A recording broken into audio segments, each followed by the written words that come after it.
زینب کے دلارے، حیدر کے نواسے، عباس کے پیارے، یون محمد، یون محمد۔ یہی وہ معرکہ ہے جو معرکہ سب اس کے لیے بہترین سعادت ہے جو اس معرکے میں کسی اعتبار سے بھی شریک ہوا، جو حصے دار ہوا۔ میں نے پہلی گفتگو میں کہا تھا کہ قیامت کے دن سب سے بڑا اعزاز، سب سے بڑا فخر، سب سے بڑا ناز اس کے لیے ہوگا جو کسی اعتبار سے کربلا سے کوئی رشتہ رکھتا ہوگا۔ اور یہی وجہ تھی کہ جو کربلا میں جو کم از کم روح کربلا کو سمجھتے تھے، جو لوگ یہ جانتے تھے کہ کربلا کیا چیز ہے، ان ماؤں نے اپنے بچوں کی زندگی کی دعا نہیں مانگی، ان کی زندگی میں کامیابیوں کامرانوں کی دعا نہیں مانگی تو یہ دعا مانگی کہ خدا بندہ ہمارے بچے اس قابل ہو جائیں کہ حسین کے نگاہ انتخاب میں آ جائیں۔ معلوم تھا کہ کربلا ایک ایسی منزل ہے کہ جہاں پر حسین کا کڑا امتحان ہر ایک کو چن چن کر جو جوہر قابل ہوگا، جو مثال ہیرا ہوگا، حسین کے اس کامیابی کے تاج میں کوئی معمولی کنکر پتھر نہیں لگایا جا سکتا تھا، اس میں ساری کامل شخصیتیں ہوں گی۔ اس لیے ماؤں کی دعا ہے کہ خدا بندہ ہماری اولاد کو اس قابل بنا دے کہ وہ کربلا کے میدان میں ہمارے لیے سرمایہ افتخار بن سکے۔ چنانچہ جن جن ماؤں کو یہ شرف حاصل ہوا، ان ماؤں کے لیے بہت بڑا اعزاز، قیامت تک اپنے بچوں پہ نازاں۔ لیکن آج ذکر کرنا چاہتا ہوں کچھ ان ایک ایسی عجیب و غریب ماں کا اور ایسے عجیب و غریب بچوں کا کہ ماں اپنے جذبہ فطری کے تحت، اپنی مامتا کے تحت اولاد کی قربانی تو پیش کی ہے، لیکن بہرطور اس قربانی پہ آنسو بہا دینا ماں کی خصوصیت تھی۔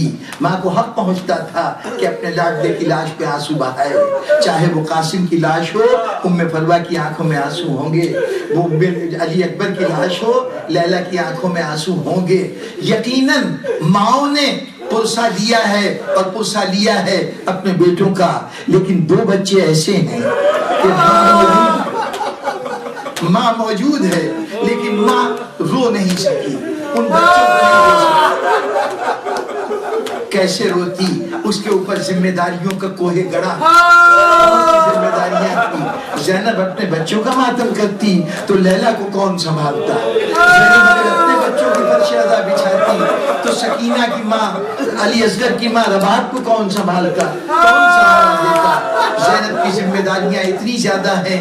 پھر زینب پہ ایک اور ذمہ داری ہے، اوروں کے بچے آئے، اور ماؤں کے بچے آئے تو کوئی حسین کا بھانجا بھتیجا بن کے آیا، کوئی بیٹا بن کے آیا، کوئی حسین کا ساتھیوں کی اولاد بن کے آیا، یہ سمجھ کے آیا کہ میں راہ حق میں قربانی دینے جا رہا ہوں۔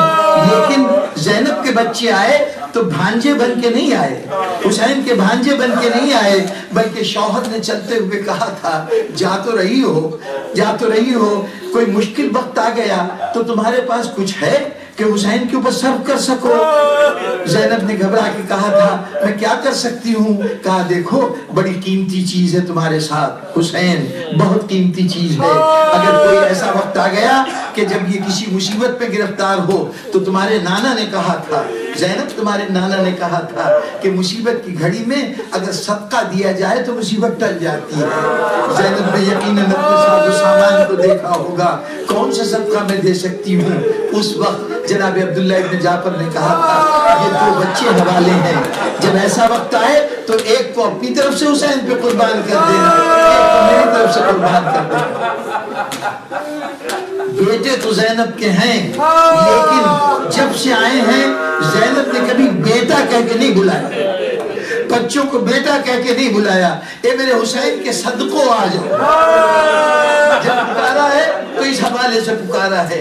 سارے سفر میں زینب حسین اپنے بچوں کو صدقہ سمجھتی رہی، اور پھر جب ایک ایک شہید کی لاشیں آ رہی تھیں، علی اکبر کی لاش، قاسم کی لاش، اس مرحلے پر ایک مرتبہ دروازے پہ صدا گونجی حضرت عباس کی، شہزادی آپ کے شیر واپس آئے، شیر واپس آئے ہیں۔ زینب در خیمہ پہ آئی، بچوں کی لاش آئی، دیکھا، ایک مرتبہ ممتا نے جوش مارا، لیکن احساس ذمہ داری نے کہا زینب خبردار، خبردار یہی وقت ہے امتحان کا.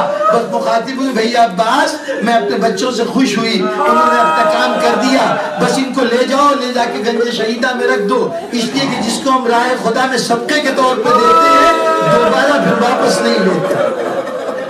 نہیں لیتے. بزرگان گرامی, ممتا ترستی رہی, زینب کی ممتا ترستی رہی, لیکن فرض ہر مرحلے پہ سامنے آ جاتا رہا. 11 محرم کو کربلا کے میدان میں چند لاشیں بکھری ہوئی تھیں, مائیں اپنے اپنے بچوں کی لاشوں پہ رو رہی تھیں, فریاد کر رہی تھیں. زینب حسین کی لاش سے لپٹی ہوئی کہہ رہی ہے بھیا خدا حافظ, بھیا خدا حافظ. کسی دشمن نے دیکھا 2 لاشیں ایک طرف پڑی ہوئی ہیں, کوئی ان کا پرسان حال نہیں. اس نے کہا کیا ان کا کوئی وارث نہیں؟ تو حسین کی لاش سے لپٹی ہوئی زینب تڑپ کے اٹھی, لاوارث نہ کہو, لاوارث نہ کہو. لیکن حسین زینب کس کا ماتم کرے؟ بھائی کا ماتم کرے, بھتیجے کا ماتم کرے, یا اپنی اولاد کو روئے؟ زینب وہاں بھی نہیں روئی, کربلا سے چلی گئی.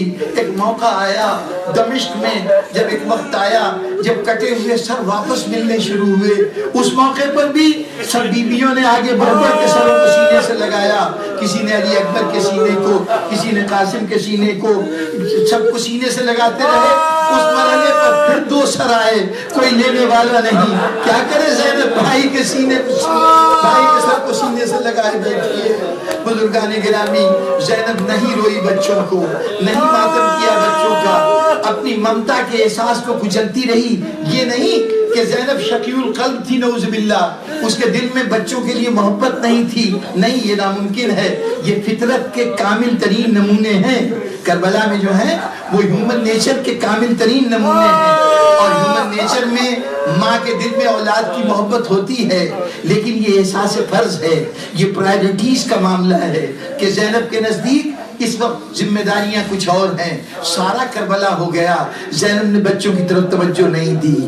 کربلا سے واپس مدینے آ گئی, مدینے تک پہنچنے تک بچوں کی طرف دھیان نہیں. قبر رسول پہ گئی, اہل بیت سے ملاقات کی. اس کے بعد اب جب گھر پہنچی ہے تو ذمہ داریاں ختم ہو گئی, ذمہ داریاں ختم ہو گئی. اب ممتا بیدار ہوئی. کسی کونے میں کسی بچے کا پیرا نظر آیا, زینب لپٹ گئی, میرے بچوں تمہیں میں رو نہیں سکی,